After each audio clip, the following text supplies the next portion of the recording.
Hello, all, and welcome to that Inbox Army podcast. I'm your host, Scott Cohen, and with me today, the Garth Algar to my Wayne Campbell is my co-host, Garen Hobbs. Garen, how are you today?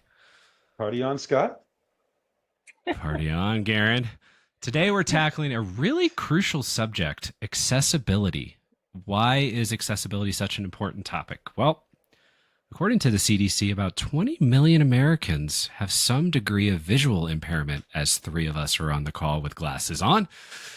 All in all, disability in some form impacts more than 1 in 4 adults in the United States. And accessibility isn't just required by the American Disabilities Act, it's a crucial component of a great customer experience in email. Joining us today is the lead email developer at Oracle, and I would like to say our resident email accessibility expert, Sarah Gallardo. Sarah, welcome to the podcast. Hi, and thank you for inviting me. Super excited to be here. Oh, we're super excited for this conversation. But before we get into the weeds, I love to learn about people's journeys, how they ended up where they are now. Tell us about how you got to where you are today. Okay, so back in the early days of the recession, I was a newly single parent, and I ended up getting, as I was trying to take online classes learning how to code, ended up getting a job with a developer who created websites for bluegrass bands. And as part of that, he sent out their newsletters. So that was kind of my first foray into email on any level. But also he was super old school. Like, he built these websites in Cold Fusion, and I was learning proper, semantic HTML. So I would build him, a nice website, and then he'd be like, I can't use this. Put it into tables. So then I'd have to reverse engineer everything to get it into tables, which ended up being really, really helpful later on. And then ended up, because my main focus was really graphic design, web design. So throughout the recession, I just got a bunch of odd jobs, just trying to make ends meet. And then at one point I had gotten laid off from I think my third job in the recession. It was a rough time to be in your mid-20s while the world was crumbling around you. Really sucked. Got laid off again. So I went to a headhunter recruiter, and was showing me, my amazing design portfolio and all these websites I had built that I was really proud of. And she was just, yawning and, not interested at all. So towards the end, I started getting really stressed out, because I was like, I have kids to feed at home. We gotta get this done. So I start just randomly throwing out everything I know how to do, as she's shoving me out the door. And so I'm I've done car wraps, I've done, photography, all these things I'm listing off. And then I'm like, oh, and I've done, some emails. And she's like, oh, I'm sorry, email? And great. So then basically from that point onward, I've always had an email job. Literally saved my butt. And I think email marketing is just amazing, on top of the fact that it saved me from some pretty rough times. I love that story. Not a grassroots beginning, but specifically a bluegrass roots beginning, right? But yeah, I like that. Good work. Good work. all puns aside, it's so fascinating. Our industry attracts people from all backgrounds, all walks of life. I know countless former lawyers who've suddenly found themselves in email because it was much more interesting and certainly more spiritually satisfying. But yeah, never fails to surprise me, just the incredible background stories of folks who are now in our industry. Yeah, I feel like we all got into it in such weird ways. I think aside from maybe the kids that are just coming in today that are I want to be an email, I don't think that's a thing that any of us have really ever done before. I think it's because those of us show up on college campuses and go, there is a job here. And by the way, you won't get any classwork on it. Or it might be an email marketing course if you're lucky. It's not like you go to school for what we do. And I mean, hell, as a copywriter, and the same thing, oh, you're doing the copy for the newsletters. Why don't you just do them? Well, here we are 15, 16, however many years later. And I owe it to that conversation, right? Lured and held enthralled by the siren song that is email. Oh, yeah. I like that, yeah. Awesome. Well, Sarah, I couldn't be more excited to have you today. I'm super humbled that you chose to join us, right? I had an opportunity to hear you speak at the Email Innovation Summit conference in Phoenix last month. And for a jaded old email gadfly such as myself, I was absolutely blown away. One, just some of the shocking statistics about the number of people who are impacted by visual or cognitive disabilities, and just sort of how the email world has not attuned itself to their particular needs. And I love the fact that you're really sort of at the tip of the spear as far as really leading awareness and advocating for better accessibility for email. There's a lot that we could easily jump into, but it might be best if we take this short step back just to ensure we're all starting from the same place. What is email accessibility, and why is it so important? It's a great question. So when we're talking about email accessibility, we're specifically talking about the ability for people with disabilities to read and interact with the emails that we send them. Generally, I think there's a lot of myths around email accessibility, and kind of the idea that people that are people with disabilities that are reading our emails are using some sort of like specialized email client or something like that. And really, they are using the same email clients that everyone else is using. Those email clients have accessibility features that up till now, a lot of us haven't really been paying attention to. As to why it's so important, I mean, you kind of hit on the ADA earlier. And by the way, I think today is the 36th anniversary of the ADA, the Americans with Disability Act. So happy ADA Day. I'm not sure if that's actual Happy holiday. birthday, ADA. We can make it something. Yeah, we can make it something. But like, I think that definitely set the groundwork, along with like Section 504 and 508. There's a number of different laws outside of the ADA that really kind of requires everything that everyone can interact with, anything in public use, to be accessible. And communications specifically has kind of a higher echelon of requirement. I think sort of the accessibility universe, at least when we're talking about digital content, has really focused a lot on web content for the last 10 years. I think accessibility kind of started coming to the forefront in kind of the web world in like 2014, 2015. So we're kind of way behind the times to suddenly be like, oh, what's that? But I think that it is super critical and kind of a missing link, almost like how I was talking to a coworker about this the other day. A couple of years ago, I had a client who we had built a modular system for that had a lot of shared client like content, shared like CTAs and stuff like that. Then we discovered that the client actually had a separate mobile site. They did not have an actual like responsive website. So we had to go back and like fix that. But I think that's kind of almost where we're at with kind of everyone paying attention to email accessibility, is like, oh, this counts too. This is also important. I don't want to talk, I feel like I'm talking forever, but I also think there's kind of this additional component of email accessibility that makes it a lot more complicated. And anybody who's lived in email knows this, right? Everything in email is more complicated. Like, we're not just coding something and it's going to be sent perfectly to every email client. There's a lot that goes into it. And I've found that just kind of gets, multiplied by 10, 100 once you start including assistive technologies and kind of accessibility needs in there. Yeah, I mean, the going back to tables that you talked about before, we still use those damn things in email code, which is just, I always love saying, if you show email code to a web developer now, their head just pops off, which is, I kind of want to see it. But, you talked a bit about the ADA, let's get a little bit more brass tacks here. What are those requirements, and how would they pertain to design and coding for email specifically? So I think it's important to state that like the ADA itself doesn't really have any specific guidelines. It's a pretty generalized law in that it's basically saying if something is available to the general public, it needs to be available to people with disabilities as well, right? And we know this from like just even building laws, right? Like, you cannot build a new building without an accessible ramp or elevator, things like that for people that need it.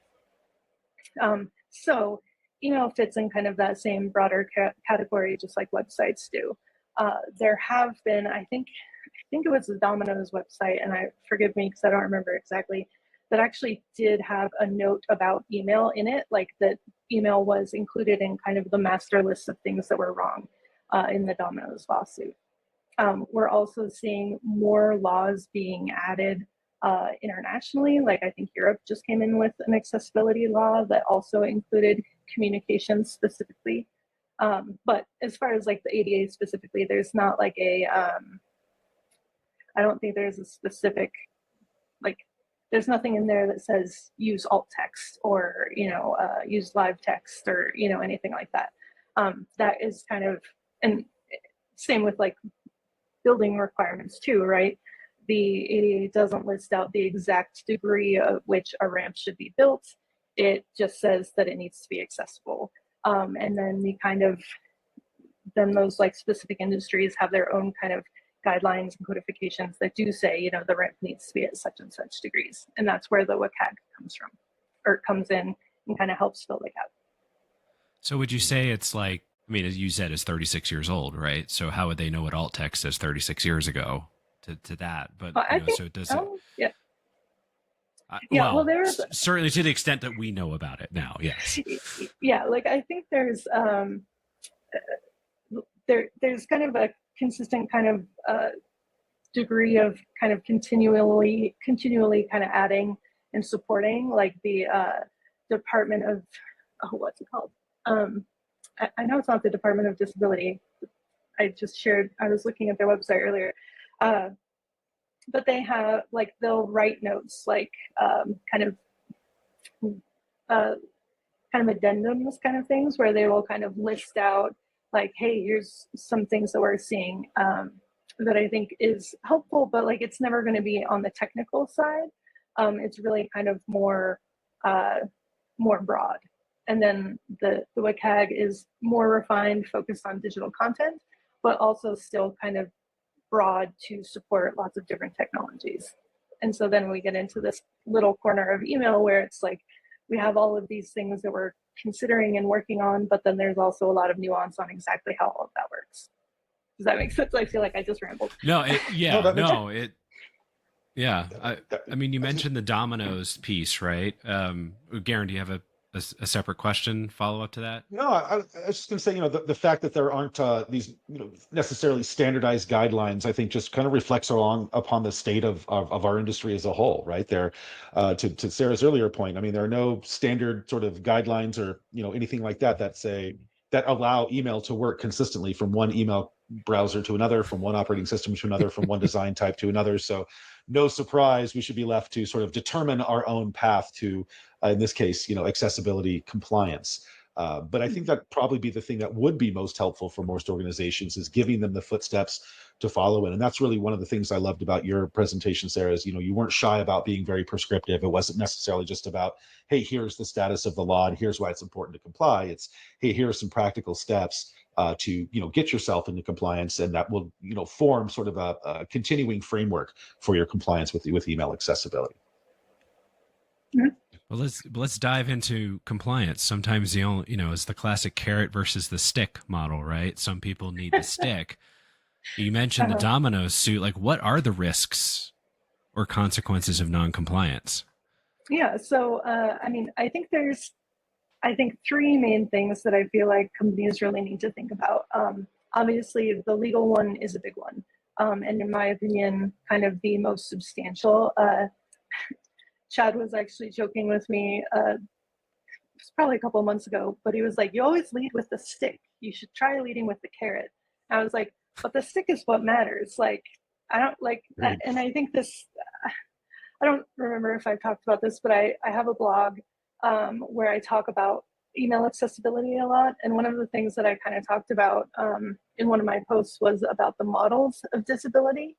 And I'm totally going off on a tangent. So basically there's a charity model of disability where you see people with disabilities as in need of your help and kind of greater goodness. And I think that that's, a great, an okay way of viewing people with disabilities, but I think that really keeps you from recognizing the kind of human rights of those people so when we're creating something to be accessible, it's not a gift. We're not it's not charity. It is, we are meeting our legal requirements. And so I think that's kind of where I end up going, like, that's why I lead with the stick, because I think at the end of the day, like, we're not doing something nice. This isn't niceness. Niceness can be left on the floor when, you know, we're busy and it's Black Friday or whatever. Yes. The legal requirements are going to be there no matter what you do, whether you ignore them, whether you don't ignore them, whether you look into them or not. So sorry, I kind of sidetracked, but so there's the legal requirement, and then I think there is the kind of what I'll call more like PR requirements of, you know, doing good, looking good amongst your, you know, competitors. And quite honestly, I think also the kind of business competitive advantage of, quite literally, if someone can't get into your place of business, they can't do business with you. So, you know, if you happen to run a pharmacy, and a lot of people with disabilities take various medications, right? So if you run a pharmacy and you're sending email updates about so-and-so's prescription, if that email is accessible and they can easily get to it, easily get to the website, easily interact with the content, you know, they're going to do that. If there are barriers to keep someone from getting to your website via your email or anything else, they're not going to be able to do business with your website. Or maybe they'll string it along for a while until something better comes along. And so I think there's a business advantage as well. So those are my kind of 3 points that I think are worth doing. Yeah, I don't often disagree with Chad, but this is one where I think I'd probably side with your particular approach there. I mean, you know, altruism's a wonderful thing, but companies can't take Yeah. altruism to the bank, right? They operate to make money, and if altruism can be a side benefit to making a sound business decision, fantastic. But usually, it's the risk of being penalized, I think, that probably spurs people to action more than the desire to do good, as you say, even though it's not really doing good. It's really meeting the basic human necessity, right? We should make sure we specify it's Chad White. Oh, Yes. We're all talking about. I mean, we know who in our space we say Chad. We know who we're talking about, but for others, they may be like, Chad. Who's Chad? So get Chad with White. it though. Chad's Hey, amazing. His hey, books Chad. are amazing. That is right. highly true. I think I have. I know. I have two versions of his book. I think I have the first edition and the fourth edition. So Chad, you've gotten Nice. money Good out of me work. twice. So good job. That's great. I did want to mention, because it just popped into my head, another thing that's kind of part of this kind of concept of lawsuits and kind of the stick aspect is that a lot of people don't understand that ADA is actually only enforceable through lawsuits. There's not like a separate governing body or police force that's, you know, going to kick down your door when you don't make something accessible. So really the kind of risk of having inaccessible content is that someone with a disability is going to interact with that, or not going to be able to interact with that content. And then in order to kind of uphold their rights under the Americans with Disability Act, the only way that that can get, you know, functionally adjusted is with a lawsuit.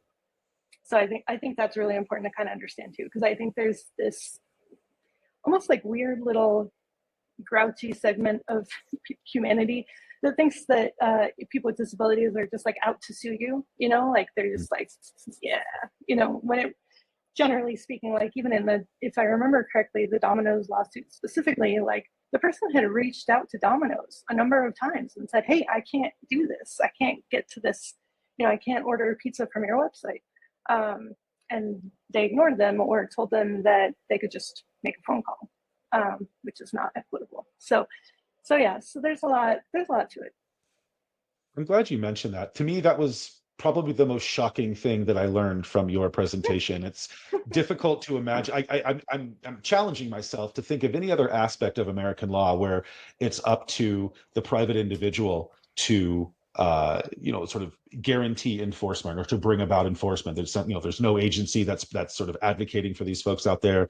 There's no sort of government watchdog that's ensuring that, you know, policy is enforced. It's really up to us as brand marketers, and then B, consumers themselves, to make sure that, as we called it, their basic human needs are met, which seems a little ridiculous, but you know, it's evidently the world that we live in here. All the more important for all you companies out there to follow accessibility. You don't want your first notice to be that you aren't compliant, to be a subpoena that's being handed to you or to your CFO, right? So, I will say there's no criminal component to it, right? I'm not saying it's right and that there's right. You're not going to go to jail, but you're going to get fined. Right. Yeah. Which you go to money jail. Not good. Money jail is not good either. Yeah. Right. You don't have to close down your business because you had to, sell it off to be able to pay your restitution. That's not cool either. Right. And I should clarify, because there are governing bodies that do specifically deal with disability. And even one of the accreditations that I have, the trusted tester, is actually through the federal government. It's like through, I think, Section 508 of the Department of Homeland Security. So like there are kind of offshoots that do that are governing bodies, but there's nothing specifically overseeing the ADA to make sure that everyone is meeting the law, meeting the requirements. There's nobody running around with a Section 508 badge. Yeah, or like a ruler to make sure it's all working. Like there's no white glove that it needs to get approved by first. That's all kind of outside. So, yeah. So just to me, this just sounds like an opportunity to make Sarah a Section 508 badge. So look for that in your mail. I'm going to talk to my guys and be like, I have a design idea to go along with this podcast. Yeah, we'll take that to the sticker companies for sure. So when I hear these requirements, I think there's just no way that image-only email should be a thing, right? And yet, not a day goes past, or not a client conversation goes past in our day at an agency where I don't see, in many cases, quite a lot of image-based email. It seems to be more pervasive now than ever. Aside from, well, actually, let's dive a little bit deeper. Why should brands stay away from image-only email?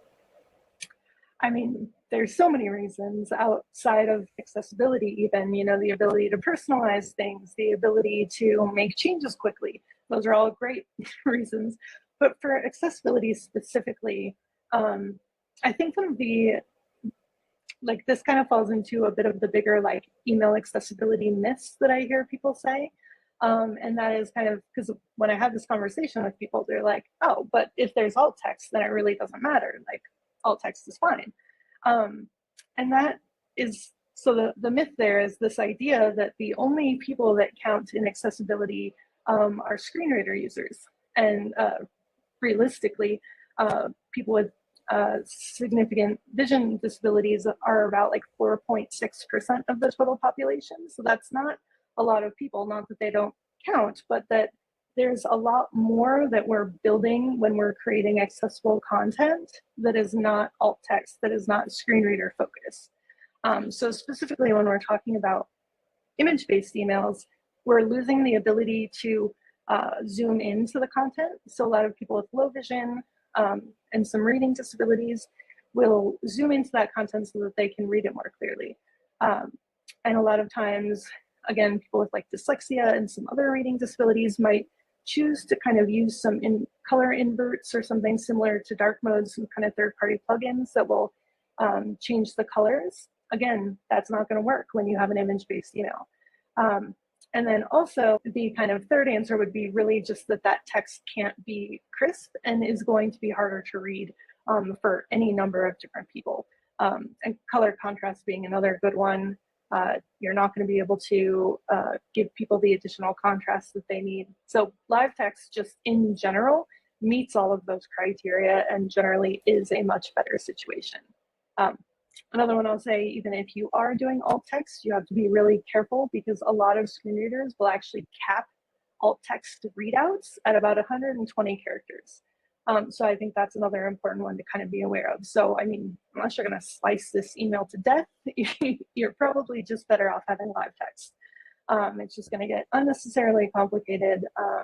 And then especially if you're thinking about slicing an email into multiple different pieces, then if there is a text change, then you're going to have to, completely revamp that. It's unnecessarily complicated when there's so many great reasons to do live text and a proper HTML email. Yeah, so certainly. One other side benefit is just improvements to deliverability as well, right? We're starting to see some impacts to deliverability in terms of sending image-only email. So yeah, it sounds like it's all to the good just to stop doing image-based only email, move to more of that live text. Not only will that put you closer to compliance, but certainly improve your deliverability. For those of you who are not fans of the stick, there's plenty of carrot for you right there. Exactly. Well, you mentioned screen readers. So, in doing my little bit of research, just a little bit, I'm not anywhere close to your knowledge base here, which is why we bring you on and not have me talk about this. But screen readers, voice assistants, people who don't have any disabilities at all will have their phones or their voice assistants read emails to them so they don't have to read it themselves, right? Or, the number of times you get in a car, it's like, you have a text message. Well, read it to me. What are the key differences between the two, right? Screen readers and voice assistants are not the same thing. So what are the key differences between the two, and where does design and code come into that in terms of those key differences? So I think my kind of secondary question to that also is, are people that are using the speakers, the voice assistants, sorry. Yeah. So people that are using the voice assistants, how often are they having like their email marketing being read to them? I feel like there's probably a bit of a gap there in usage. And that's, I think we get into a lot of that when we're talking about the experience of email. But ignoring that for a minute, there are some pretty substantial differences. Screen reader in general is reading a lot more information than what a voice assistant, or even because there's another kind of assistive technology called a text-to-speech software that's very similar kind of in concept of screen reader, but is more for people probably more in the like dyslexia realm, where they don't need everything read to them. They know where they are on the page. They just need, blocks of text read so they can like highlight it. Anyway, a screen reader will actually read a lot of the structure of an email or a document to the user that wouldn't be something that a voice assistant would tell you. So like a screen reader is going to call out that this image has a link and what the image's alt text is, where the voice assistant might read the alt text and they might not, depending on exactly how that works. I've honestly not been able to get a lot of voice assistants to read HTML emails to me, so I'm curious about that experience, but I think there is some pretty substantial differences in how it's going to read out and how it's going to be read and interacted with. Interesting. Very interesting. Yeah, I literally read that if you have a voice assistant, it may not read all text at all. And so going back to the image only question, it's like, well, if you have image only, the voice assistant's can be like, well, this is cute, or they're just going to start reading your footer, which is hilarious. So I was actually going to say, because I turned my images off on Gmail a long time ago, and the number of emails that I like open and it's just the footer, and I'm just like, great job, guys, great job. Don't even have alt text at all. I was talking with somebody earlier today and going, I feel like we had the same conversation 10, 15 years ago. Don't just do images. Don't just do images. It's a balance of the two. And I've always been taught never put anything important in the image, like a call to action button, because if somebody turns off their images, you don't have a call to action to click on. So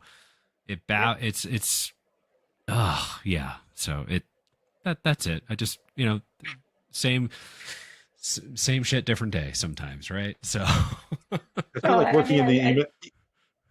Go ahead, Sarah. I was going to say, I do think it's been a long-standing theme in email since probably the beginning of email, which is don't make image-based emails, but obviously people still do it.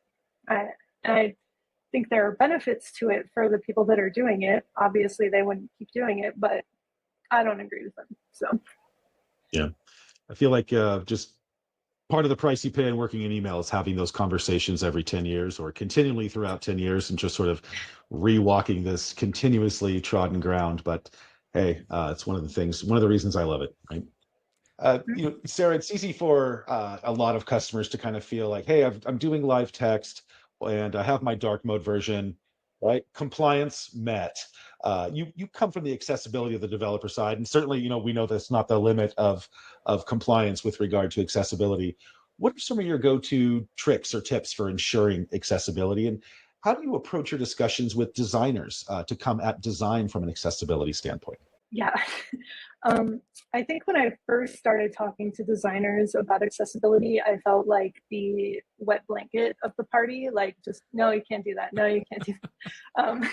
So, so I've kind of learned a lot since then, but I do really think that like the key from a design perspective is to kind of focus on flexibility, and flexibility in rendering specifically, because I think that's where when we get to a lot of kind of tried and true accessibility best practices, we have to kind of let go of the tight reins of perfect rendering.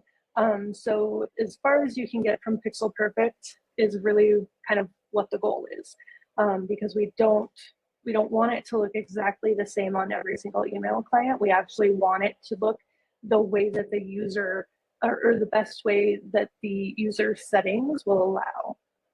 So kind of the most common example of that is like using the Zoom tool, or just kind of the built-in Zoom function. We want to be able to make sure that all content is able to be read at up to 200%. So if you're, still designing and coding in pixel font sizes, that's not going to always work perfectly. And even outside of that, like having that flexibility of knowing that that text can kind of reflow a little bit on different mobile devices, different thicknesses or width of devices, I think is super critical. And not getting married to everything has to look exactly the same is, so that's quite honestly like my biggest email design kind of accessibility rule. And then the other one is to always check your color contrast ratios. Even if you think you're right, check them again, because you're almost always wrong. And I say that so nicely. I love our creative directors, but I think a lot of times it's hard to see what you can't see until you start making yourself look at it. So. And what is an ideal contrast ratio, just for those who aren't well versed in the ins and outs of design and development? You're going to catch me off guard, and now I'm going to have to look this up on the side. No pressure. Apologies. But there are, so there's three things that you always have to kind of, three different kind of categories. And one is like graphics and kind of UI interfaces. So like form fields and stuff like that. Those all have to meet color contrast ratios that are pretty specific. And then in text, you have two different sizes that you need to pay attention to. So one is what we would kind of technically consider more like a headline. So anything that's 18 pixels or about 18 pixels and bold and larger is what we consider large text. And the contrast ratio for those guys is 3:1. So that kind of has a lower contrast ratio than smaller text. So, and smaller text would be anything that is not bold and under 18. And then there's also, I think, not bold and 24 and up is large, and then 24 is under and small. And then those guys have the contrast ratio of 4.5:1. And there's really a lot of different color contrast checkers that you can use you can just punch the hex code in and it'll tell you what it's right. The one I'm looking at right now is on webaim.org. So it's really a great one. That's the one I use. So, but yeah, color contrast is a good one. It gets a little complicated. It has an explanation that explains that small text, big text thing. But I have not yet been able to figure out a way to explain it in a way that it is immediately obvious without visuals, because it's like 18 pixels in bold or bigger, or 24 pixels and normal weight and bigger. That's all headline. So that, and that's the 3:1. And then anything kind of smaller and or not bold is the smaller text. So yeah. And I that's why dark mode fascinates me, because I'm old enough to remember going, don't put reverse text on black because nobody can read it. Mm-hmm. And yet dark mode is a thing now, right? And it's probably because it baffles. I mean, granted, I come from the world where we still did things in print. So that's always a piece there. And I also, this is, and Garen knows this is my pet peeve with even my own designers, which is if it's got a lot of text, left justify it Okay, for those of us who go left to right, I know there's some languages that go right to left, but I would say right justify those, left justify those of us who go left to right, because centering doesn't read well, at least for me, my focus group of one. But I can imagine these are like these little things that maybe you push on designers to go, come on, it might look good, but can it be used? For sure, lots of center text that I have to reroute because that is definitely an accessibility issue. We generally want text if it I'm has to not be crazy, centered, to keep it Garen. at like There is 2 or a 3 thing. lines. No, it's definitely a thing. Yeah, you have a base.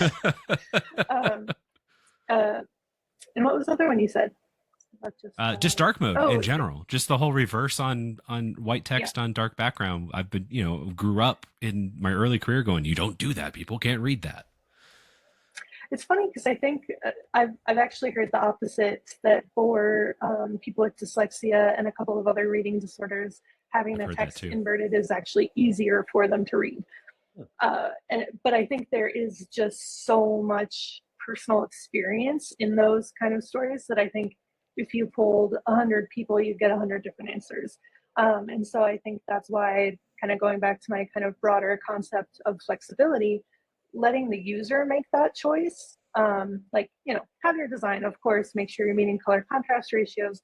But if the user wants to pull in a different colorway for them to be able to read it correctly, or use something like dark mode to invert it, that's something we should be supporting, not forcing our way or the highway. So, yeah.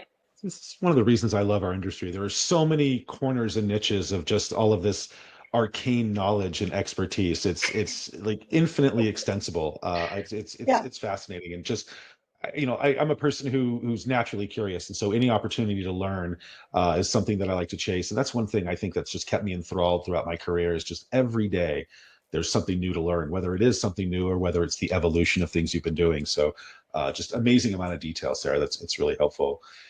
Given you are inarguably one of the leading lights of email accessibility, I'd imagine you've had no end of interaction with different clients. And I have to imagine as well, there are probably some really funny stories or some horror stories in here. Feel free to change the names to protect the innocent or to protect yourself from the litigious.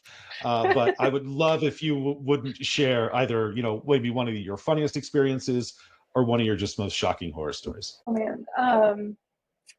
There have been a lot. I mean, I really do feel like I should just overarchingly say I feel like I've been very blessed in my pursuit for accessibility, that I've been very well supported.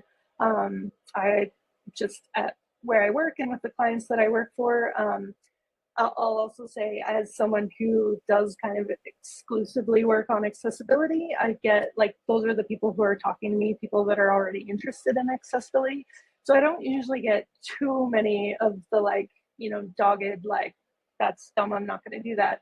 But I do occasionally get some pretty wild ones. I had someone who was head of marketing for a telecommunications company say that their emails didn't need to be accessible, and that their image-based emails were completely okay. And I was like, no. And that one was hard because that was like several levels higher than me on the client side, and for me to have to say out loud, like, I'm sorry, that's just not true. It just so I try to kind of be that person generally.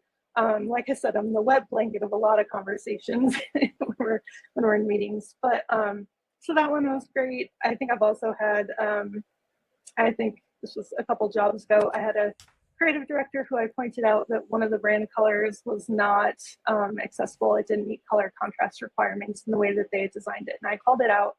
And it was just like a little bit off. So it's almost like if we had just tweaked that brand color, like a couple of, hexadecimal points or whatever. And I was like, well, you need to bring this up to the client so that they know that they need to make that change or whatever. And he was like, I don't think they're going to care about that, so I'm not going to bring it up. And I was like, okay. Sure enough, I kid you not, 6 months later, that client had an accessibility review from a third-party accessibility group, and they pointed out that color was wrong, and I was pretty pissed off about that. But I mean, that so I see a lot of that kind of stuff, but I think it also, I think as I've kind of been speaking more about things, I've been able to kind of see where certain things are going. You know what I mean? I think if I knew what I knew now, I could say like, no, like we need to make sure we're the ones bringing this up so that they know that we are a resource here and that we are, looking out for them versus, waiting for them to find out about it separately kind of thing. So I've kind of learned and grown as a developer and just someone who talks to people about accessibility to like kind of know a little bit more about where some of these things go, if that makes sense. It does. And you seem far too nice a person to say, I told you so. So I imagine your customers don't hear that from you very often. It's rarely worth saying out loud. Well, Inside, I mean, so but, yeah. Oh, yeah. Plenty of times. That's what your spouse or whoever you talk to is for. Like, I told them. But so, I mean, I look at this and I go, we got to it a bit in the conversation, but the business case, it's not just the avoiding of issues and, penalties and all that. But it seems like to me, the ideal customer experience is all about removing friction wherever possible. mm-hmm. So but people don't think about that because they think, oh, there's a lift to change the color or a lift to do this. So like, if somebody were to ask you, and I'm going to ask you this question, like if you were to walk in a room, they go, what is the ROI of accessibility? I mean, what could you point to as like, are there, and it may not be a hard and fast answer and that's totally fine, but like, what could you say is like, what are the dollars and cents behind it outside of the penalties, right? If I make it easier for everyone, do I make more money? Because that's what the ultimate question is going to be for people who don't understand this. Yeah. So, I mean, I think, I don't know. I have two kind of distinct thoughts there. The first is, I don't know how much creating accessible content is going to directly translate to dollars spent. To that end, I don't think there really is an ROI. I think to that end, I think the bigger issue is more of the legal stick there. That's what's going to be saving your money, is continuing to do that. But I'll also say, I think there's this idea that accessibility is, this major expense that you have to spend, like your budget is going to go up like 40% because you have to make them accessible. And I haven't found that to be the case at all. When you're building accessibility into your components that you're using every day, into kind of your code base and into kind of the way that you are writing and thinking about your designs and your code, it is a pretty straightforward thing. Like you're not really adding loads and loads of hours here. You know what I mean? If you're starting with kind of an accessible base, you're going to create accessible content. Sorry, I have no idea. I don't know if you guys heard that sound, but my air conditioner just kind of exploded. It didn't. I think it's fine, but it's just like it made like a huge sound, and I was like, "What's happening?" Anyway, is it as hot in Denver as it is here in Salt Lake? Because probably yeah, because it's like 90 something here. It was hotter yesterday, but I think it's still in the 90s today. So yeah. A little too hot. So what I heard there is, hey, while the ROI may be difficult to quantify or even impossible to quantify, I have to imagine that increasing the size of your addressable audience has to be a good thing, right? And it's not always necessarily the case of, increasing your customer base by one. Who's in charge of the discretionary income? Who makes purchase decisions? I mean, you may be turning off a large family that might make, a good number of recurring and frequent purchases just because the person who has point on those decisions or who tends to run those types of tasks for the household may not be able to access the email in a way that is actionable for them. So yeah, I can't imagine, even if it's pennies, that's still more than what you're making right now off of the audience that you're serving. Well, and I'll also kind of add, I think Mark Robbins said, I heard him say this a couple of years ago, maybe at one of the last witnesses, that at this point, people with disabilities are used to the bar being impossibly low here. Like, quite honestly, if you use a screen reader and you're accessing your email marketing on an email client, you're having a horrible experience right now. At what point have those people already given up? Are they just not, like, I'm just not going to do business with this brand. I'm not going to read these emails because I just don't care. Like there are other ways to get this information, right? Or I can, control F the coupon code and just, get exactly what I need and get out.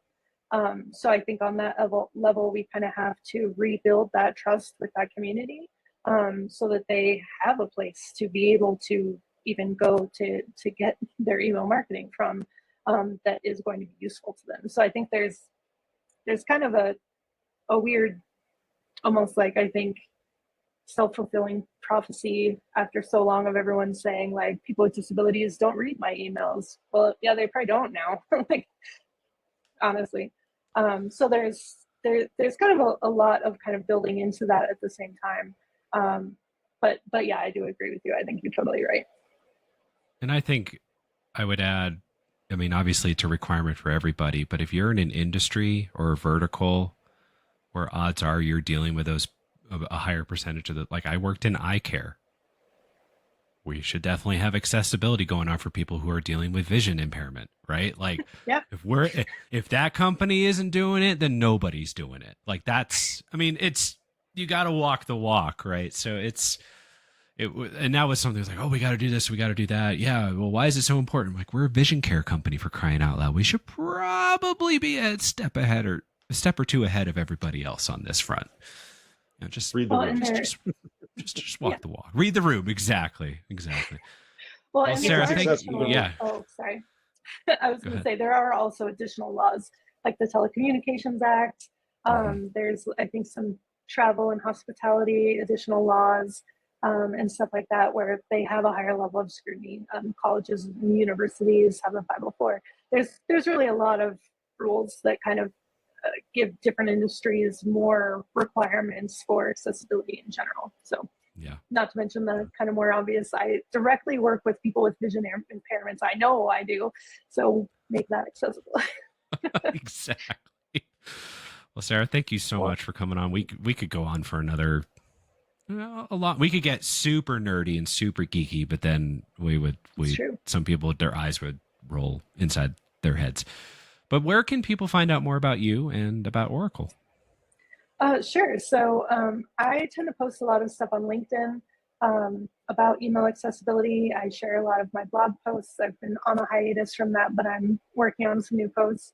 And that's generally a pretty good place to go to get more information. We have an Oracle Digital Experience newsletter that we kind of send out. It's monthly, that has kind of a lot of our kind of up-to-date, most critical thoughts on different things. We host a lot of webinars. So just in general, yeah, I think looking into our website, I swear I know it, has a lot of really great information and resources and ways to sign up for that newsletter as well. Awesome. So go check out Oracle Digital Experience and get on that. I think I'm even on that list, if I'm not mistaken. It's a beautiful email. Yeah, between you and Chad and everybody else I like to steal from. I mean, get ideas from. Anyway, thank you so much for joining us, Sarah. And thanks to you, our listeners and watchers, for tuning in. If you'd like to learn more about Inbox Army, check us out at inboxarmy.com. Till next time, be safe and be well. There's all.